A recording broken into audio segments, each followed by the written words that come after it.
Max, hey, congratulations on your new short film, The Deep End. Thank you. Thank you so much for having me. I'm happy to get a chance to talk about it. Yeah. Yeah, you know what? More of a congratulations is being showcased this weekend at the LA Shorts International Film Festival. How do you feel about that? It feels awesome. This is definitely the biggest film festival that, the film has premiered at. So it's such an opportunity to see a bunch of great films. Our block has a lot of great dramas and comedies in it, and just such the prestige of LA Shorts is such a confidence boost and such a reminder that even though you're an indie filmmaker, you do get these opportunities and these chances to kind of showcase your work and let everybody see your story. So Well said, well said. Well, let me start with that obligatory question we always like to ask is where the original idea came from for The Deep End.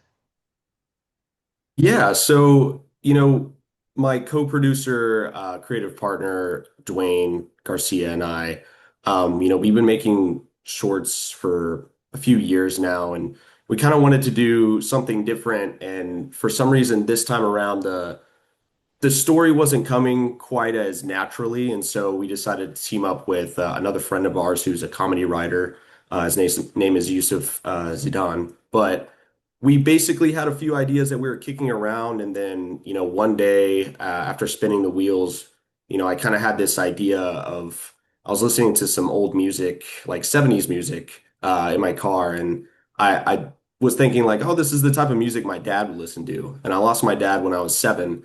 And I was like, what would be like a funny kind of, story that's like centered around the idea of like hanging out with my dad for just like an afternoon listening to old music. I don't, my personal grieving process wasn't really centered along that, but I was like, let's try and make some kind of story out of it. And we all kind of brought together a bunch of different premises and ideas that we're from a little bit of Yusuf's comedy side and some of Dwayne's, personal side and dramatic side. And so that's kind of how we came up with it. So yeah.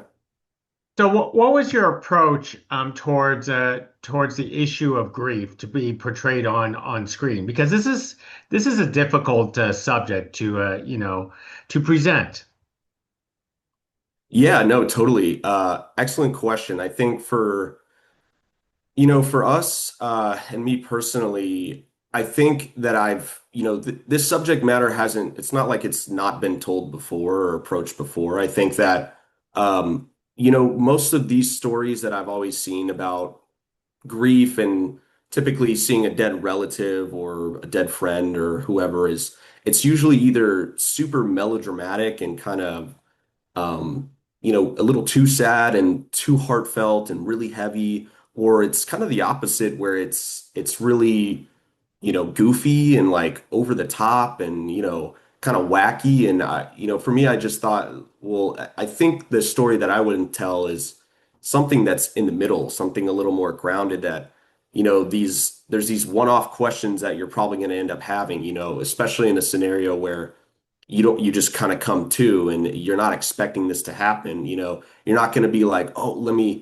me talk about all these deep questions that I've been thinking about and holding in for so long, and let's have a therapy session where we all cry. And it's also not going to be so like, whoa, what am I doing here, like the whole time. It's not a fun story to tell. So that's kind of how I approached it. And I think grief is something pretty similar. I think it's like everyone obviously has their own grieving processes, but a lot of the people that I talk to who have watched the film or gotten a chance to either read the script or talk to me about it, that have gone through their own grieving process and maybe have lost a parent, they typically really enjoy the fact that there are a lot of these moments that you wouldn't typically think uh, this interaction would hold. So, yeah. Well, I mean, your short film here is relatable because if someone actually did go to see someone in the afterlife, Mhm. it will always they will always raise questions and then end up hanging out a bit is Right. what everyone would probably do. Yeah, totally. And that's what we were, trying to go for is just something that people can digest a little bit more and you don't have to know somebody who died and it really impacted you to have to relate to this story. At the end of the day, it's just a conversation, between a son and a dad. It might have some, weird other elements that are going on, but at the end of the day, that's just what it is. So. Now, tell us about working with Dwayne because this is not your first project with him, and how you incorporate him to be the main lead of your short. Yeah, I mean, another great question. I think for us, we've always tried to kind of dig into something personal that we can sort of, create and extrapolate a story out of. I think this time around, as we're approaching several years into our career, you know, it doesn't, a lot of the ideas of generality and just exploring whatever kind of comes to our way is, we kind of shifted focus into, well, what do we want to do, and I think for me, um, I just wanted to really focus on writing and producing, something that can give me an opportunity to make, a bigger feature film or what have you. And I think for Dwayne, a lot of his focus was trying to find characters that speak to him that he really wants to play. Because at the end of the day, for actors, you can get boxed in so easily and so quickly. And I think for his sort of creative, outset with this film, it was really geared towards, like I said, kind of finding those characters that speak to him, but also, you know, at the end of the day, feel like he can really crush and really bring, uh, you know, livelihood to and life to the character. And I think this was the perfect story to do that because it is so personal, and I'm happy that, he brought so much creativity and, um, just, I guess, overall energy to the character. So yeah. And you brought Chris into this project. Can you tell how that actually happened and why he was perfect to play the father? Yeah, Chris is actually Dwayne's uncle. He used to be, yeah, so pretty good casting. Little cool thing there. He actually came out to Hollywood in LA, back in, like, I want to say the early 2000s. He was an actor for a bit. Shout out to Uncle Chris. He's such an amazing guy, and he let us use his house actually to shoot the film as well. So that is his house. But yeah, he has a cool relationship with Dwayne, and I've got to meet him over the years, and we've always wanted to kind of work with him just because, especially to Dwayne, we kind of look up to him as far as like some of the roles he was in, and not huge movies, obviously, but he worked with a few name actors at some point, and he kind of sort of semi-retired, and we kind of brought him out of retirement for this. So, yeah, that was a really special experience to get to see kind of like that chemistry. And he's very different in his approach, and also, his demeanor is not too far off from the actual character. So I think those kind of different beats, really brought a lot of, dynamic to the story. So these two didn't have to work very hard to develop that chemistry, is what you're saying. No, yeah, no, the rehearsals were really fun. Just getting to see them kind of play out their energy. I don't think Dwayne had ever acted with his uncle in anything before, so yeah, it was nice. It was a nice experience. That is wonderful. And Max, tell us about your love for directing. Particularly, you have quite a few short films under your belt. Yeah, for me, I've always had a pretty big like writing background. That was like where I first kind of started to. Actually, when I was a kid, I saw the original Spy Kids that premiered in Austin because that's where I'm from. And it was like the premiere with like the cast and crew, and that was like such a special experience that it made me want to be an actor, it made me want to get into film, and then I kind of found over the years more of a love for writing and screenwriting and ultimately creating. And then, as I got older and got into the industry, I actually found a love for producing a lot too. I'm a very type A, kind of organized individual that I think I really personally cater towards producing a lot as well. But as far as directing goes, I've Dwayne and I have always kind of tried to work with other directors, and it's always had, a very, I think, disjointed sort of relationship where, a director brings a lot to the table.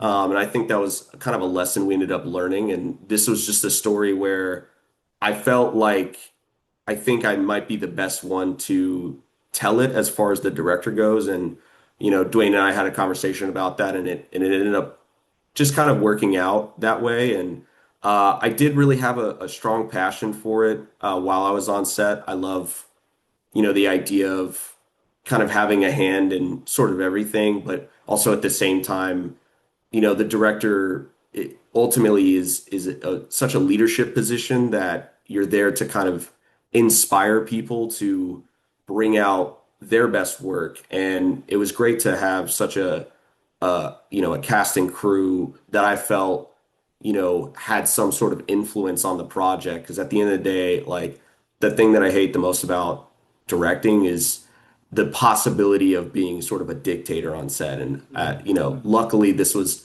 a fun experience, and I could see myself doing it again. But yeah, Well, everyone has their own style. That's for sure on the production set. But yeah. ultimately, is you do you have a goal for for a feature film down the road?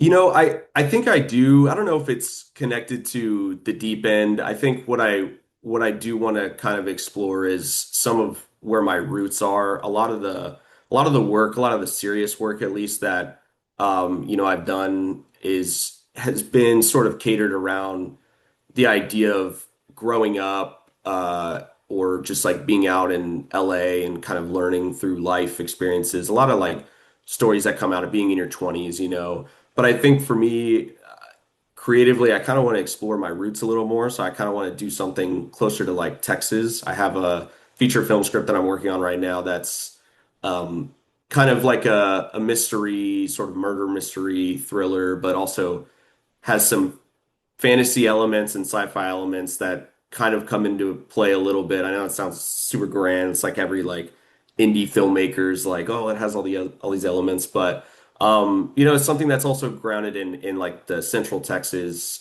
sort of culture.